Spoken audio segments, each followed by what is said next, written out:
This is exactly, and this is not the only time this is happening, by the way, but this is exactly what everyone and their dead grandmother was bitching about as soon as the NBA and Adam Silver, therefore, it's always fucking Adam Silver, making the worst possible decisions he possibly can for the league. This is exactly everything we were all talking about as soon as he announced that they had brought back sports betting to the NBA. This is exactly the shit. This is the fucking problem. This is this is why we said don't do it. This is why we said this is the worst possible thing. Besides all the insane infestation of ads, of course, because we all knew that was going to be inevitable, just an overload of the fucking gambling ads. But we knew for a fact, because we also have some history to prove it, that it was not if, it was when. It was an inevitability that coaches and players and everyone else in the NBA, referees, you name it, were going to get involved in gambling, fraud, and schemes, especially to help the league rig games. And you can believe that the league never rigged games. It was just a few, bad apples or whatever. That's fine. I will just agree to disagree on that because the league's always rigged games. They love to rig them, especially in favor of the ones that'll give them the most money, but also every so often, of course, when, they need a small market team to win it all because that way they can use it as plausible deniability that they rig anything. Despite the fact of that being said, uh, even if that wasn't the case, this is always inevitable when you legalize the gambling in the damn league. It's going to end up becoming this freaking endemic problem. It always does, and therefore the games get rigged. They get pulled in a certain direction because they have money down on it, or they have people relying on them. That they are the ones who have the money down on it. Obviously, usually these people are going to be involving themselves with it, but this is like another. This is a very, very uncommon, or I should say, rare aspect of the curse of Northwest sports because we can't have nice things. Of course, Chauncey motherfucking Billups gets his fucking ass arrested because he's involved in something. Initially, when I heard about this, I thought he was involved in both of these, the NBA gambling and the rigged poker. I hate that it's doing that. But for whatever stupid reason, they're associating it as separate, but at the same time, the FBI does include it together. So supposedly they're two different schemes, they're two different fraud schemes, but somehow they're also at the same time not. It Yeah, I don't know. It doesn't make sense to me either. But anyway, I would not be remotely surprised though if people that are speculating that Chauncey Billups was involved in NBA gambling related things, mainly like say intentionally losing games, or more specifically, more likely, he was intentionally pulling certain players from certain games or sitting them for certain games the last few years because of NBA gambling fraud. And I also wouldn't be surprised. We have a track record of this. We have a history of this where this is how it works, and it's very, very NBA specific. It's very typical. Also, I love how all this proves that it is quite literally. It is. I don't know why that's how this website functions. Uh, Quite literally that proof that the US still has mafia active, because it's not just, oh well, you're assuming that because of the freaking all the Italian names. No, it's literally because it's the mafia, and the FBI even confirmed that it's literally mafia involved. Here you go, mafia gambling scheme. It's so stupid. Yes, obviously the mafia is predominantly still just dominant in Italy. It's still back in the old country, if you will, or the homeland, back in like southern Italy and Sicilia, but it still very much is alive and well in the US. It's probably just gone more underground and they've just kind of turned a blind eye to it.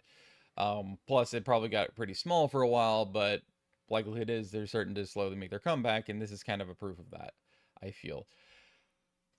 So, yeah, it's fucking painful to me that this is the case. But now we get to see what Tiago Splitter is going to be like as a head coach, which definitely was not in the plans, I don't think, for the Blazers. But I also don't think that a lot of people, including Mike Richmond of Locked On Blazers, I don't think most people involved with the team, media directly or indirectly, actually expected to, have Tiago Splitter be the guy selected as the interim head coach. In fact, if I recall correctly, I believe Mike Richmond said that he was expecting Tiago Splitter to be a behind the bench coach, and if he wasn't, then he was just simply there to basically help the big men in the offensive schemes, basically give Chauncey some input there. But I do remember specifically, he did specifically say he was 100% confident he'd be a behind the bench coach because that he was there just to simply help Young Hansen and Donovan Clingan develop. That's what he was there for. He's basically just a training coach. But I had figured he would actually be a front of the bench assistant. And apparently, and as far as I understand, typically the interim head coaches, when a head coach gets fired and or in this case apparently indicted and arrested by the FBI, for fuck's sake, what a fucking how the turns have tabled. The it's usually the lead assistant that gets the job.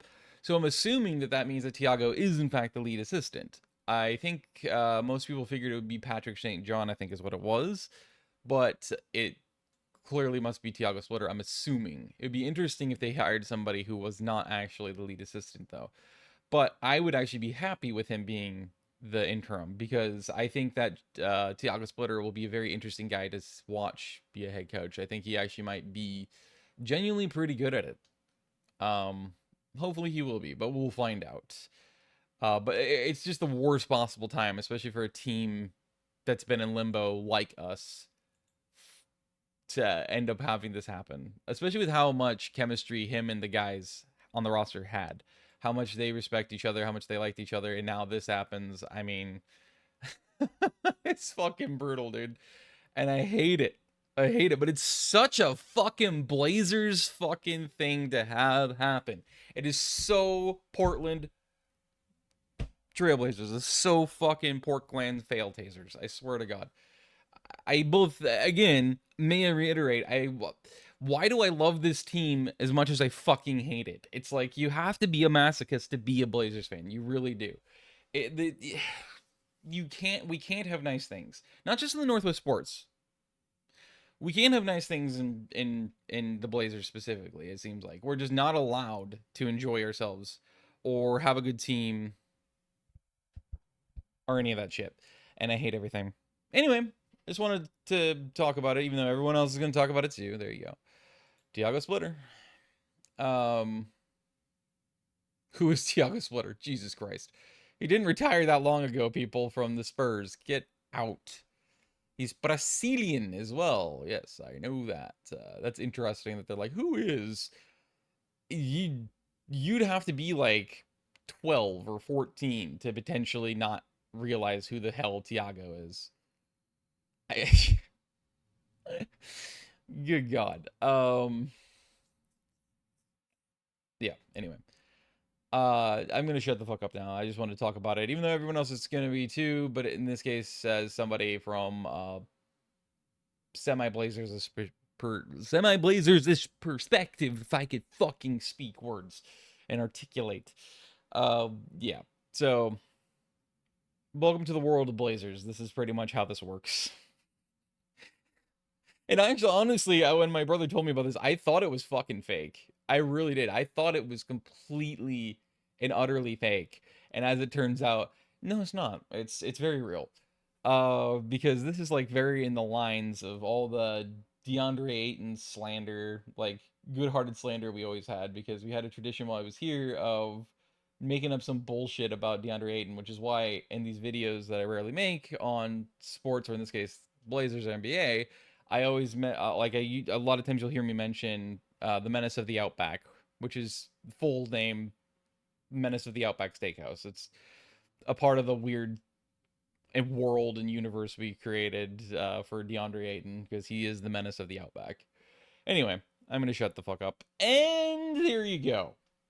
Misery Bisery. Welcome to being a Northwest and especially a Portland Trailblazers fan. Yay! I'm going to go hit by a truck.